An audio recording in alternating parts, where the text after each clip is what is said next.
Hey folks, Ken here. Another very quick update, not an awful lot done. Just wanted to talk about a couple of things. One was I meant to mention last time. Let me just switch off the air here and it's a little bit quieter. I found on my drum almost by accident was that two of my jets, the two on the left hand side here, weren't working. They were completely blocked. Now all I had to do was unscrew the red bit, the white bit comes off, and then I just got a piece of wire and cleaned them out. It was just calcium deposits. The other four were perfect. I don't know what made me do it, but I decided to lift the lid, and generally when it's going I close the lid because it drowns the place. There's quite a lot of force. But just decided to have a look at them, and I realised these two weren't working, so I did, as I say, take them off and clean them. So it's something I'm just keeping an eye on a weekly basis. I live in a reasonably hard water area, which is great for the fish, but not so great for the equipment itself.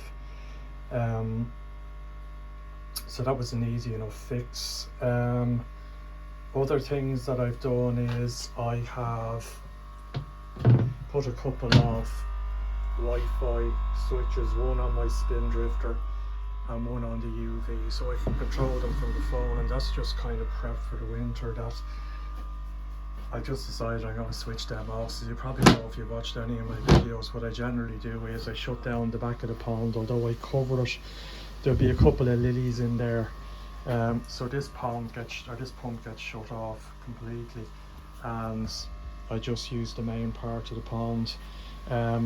What I will be doing probably before the covers go on or around the same time is putting in this trickle filter that, as I said last week, is going to go here. Is currently a rest for the garden furniture cushions. But that will be running, so I need to, I'll have that running as well. And as I say, I think I've made a decision. I'm going to come around the back and in through the back of the bio chamber.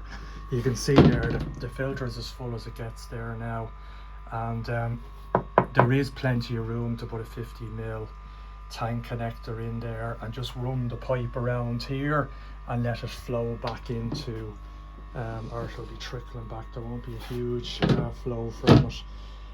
The other option is to go through the lid, but I'd rather not drill the lid if I can avoid it, but that's the way I'm going to do it. What I was thinking of doing originally was just tapping into this main pond return, but I think the general consensus of opinion is that with, pumped water already going through that, it's, nobody's actually done it and said, listen, it definitely doesn't work, but I think everyone's opinion is that at worst it won't work, at best it probably won't work very well. So I think it's better just to trickle back into the drum, as I've seen others do, including Steve Wainwright, who has his upflow filter going in through the roof and back into the bio chamber. Now you could say, is that going to upset the levels of the drum because it has to drop to a certain level before it flushes? I would say not, because it's not as though I'm pumping in 20,000 litres an hour. It's going to be a a fair flow, but nothing hugely significant, so that should be fine. The other thing I want to do is, and you probably understand I'm doing it now at the minute because I've just backed out the front of the pond. There was a bit of debris around there, and as I said before, I'm having problems with that bottom drain because it's a bit sluggish, and I'll keep you informed. I haven't done anything more about that since I tried doing the flush with the petrol powered pump, which wasn't really successful, but it wasn't a great pump. Having said that, and I need to go back and revisit it. So the issue is, during the summer when I'm using the back of the pond, as you can imagine, it's a lovely day in Dublin, by the way, lovely and sunny. Yesterday it was absolutely shite.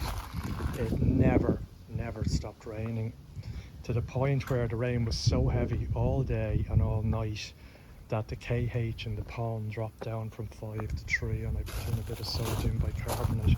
One of the disadvantages of not having a covered pond where the rain goes straight in there and is going to upset the water chemistry a bit. Lilies are doing fine. That one there, if anyone knows anything about lilies and those leaves look a bit strange, I wonder is it undernourished or something, but it's not doing as well as the other one. Still no sign of a flower, but what's happening is, that's back up to level now and turn that on. But if I get a power cut, and because this is at two different levels in this gravity system, the two areas of the pond with no power and the system fully open will try to level. So that means that this drops, this tries to increase, however this doesn't increase and overflows through my overflow in the skimmer and down the drain. So I end up with this dropping down over, say, half an hour, so you can see it there, because I wanted to do it deliberately here. I backed out there, the water dropped, I just opened the tap with none of the pumps on, and it, as you can see, it just dropped down to more or less, it probably is more receivable there. But the problem being is, as the power comes on, if I'm not around, what will happen is, it will fill this up, but it will drop this, and it's this one that determines the level of the drum. And what happens is, and it happened to me the other day when I was messing around, but luckily I was here, the drum goes into an eternal cleaning cycle. So the power, the switch, the float switch, which you see in here, just see it there in that bracket,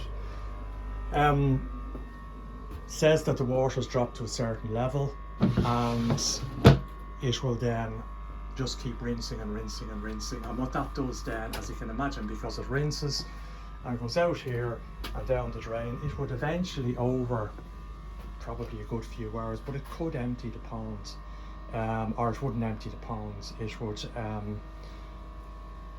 run the filter down to the point where the pumps get damaged. Whether it's, well, these pumps would be probably turned off, because they turn off with this. But one thing I've noticed is that the cleaning pump doesn't get disabled when the water level drops too low, which you think at a certain level it should, because it keeps cleaning and cleaning and cleaning and churning and churning and emptying the pond further. And I'd say what would happen is that once these pumps are connected into that socket there on the right hand side, they go cut off when the level drops, but the cleaning pump doesn't. So I imagine the cleaning pump would eventually get damaged, but it is just a bit of concern. So to combat that, what I want to do is potentially put a non-return valve on this line. So this is the line going to the back pond. Now, I initially shied away from it because I did a bit of research on them, and they do restrict flow. So particularly to a waterfall, I said no, I won't bother doing it. But I think for safety reasons, if I'm not around during the summer when I'm using the back part of the pond, if there is a power cut, I mean, remotely there's nothing I can do, nothing I can do. Maybe what I should do is put a Wi-Fi socket on the main controller for, so at least I could turn the system off and stop it damaging itself. Maybe I might think of doing that. But I think so. What would happen is that you put, the flow is allowed to go this way, although somewhat restricted. And I already run that pump at 50% and got a good flow over the water. I might have to up that a few percent if I put in a non-return valve. And there's two types, there's a sprung version and there's a non-sprung. I think the non-sprung is the one that would work best.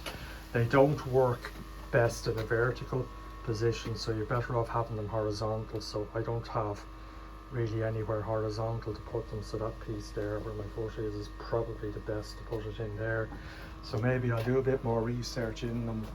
But when we get a power cut, and God, I mean, we're looking through a winter of discontent when it comes to gas and electricity, so there could be planned power cuts. I mean, there was one night about 1 o'clock in the morning the power went off, and I had to come down here and turn off the back pump and close the valve to stop it basically draining. If I hadn't have been around, you know, so it would mean if I was going on holidays at the moment, I would have to close off the back of the pond and not leave it running. I couldn't risk, you know, it draining down.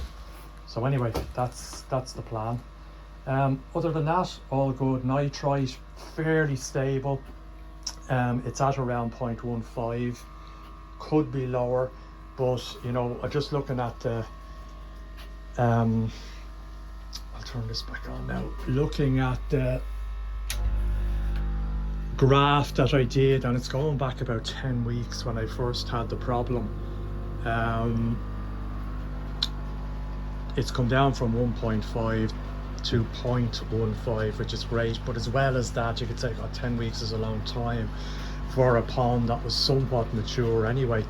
But I have tripled the feeding in that time. I mean, I was feeding about up to there on that, which was about a third of, I'd say about 30 to 40 milligrams of food a day at the worst of it, but I'm now feeding about 3 times that. So when you consider that plus how the nitrite has come down, I think I'm doing fairly well. Pond temperature come down about 2 degrees. As I say, it hasn't been a fairly good week, but yesterday, the last couple of days, particularly yesterday, it's amazing, you know, a bit of wind, rain. I think that, you know, we've had sort of 18 to 20 degrees Celsius air temperatures over the last couple of weeks. Yesterday it was down to 14, so it's amazingly how quick that drops away, the temperature in the pond. But that's it. If you have any suggestions or any questions, any experience of non-return valves on pipe work and restricting flow or the type you've used, I'd be interested to hear. Let me know. And I'll talk to you again. All the best. Cheers.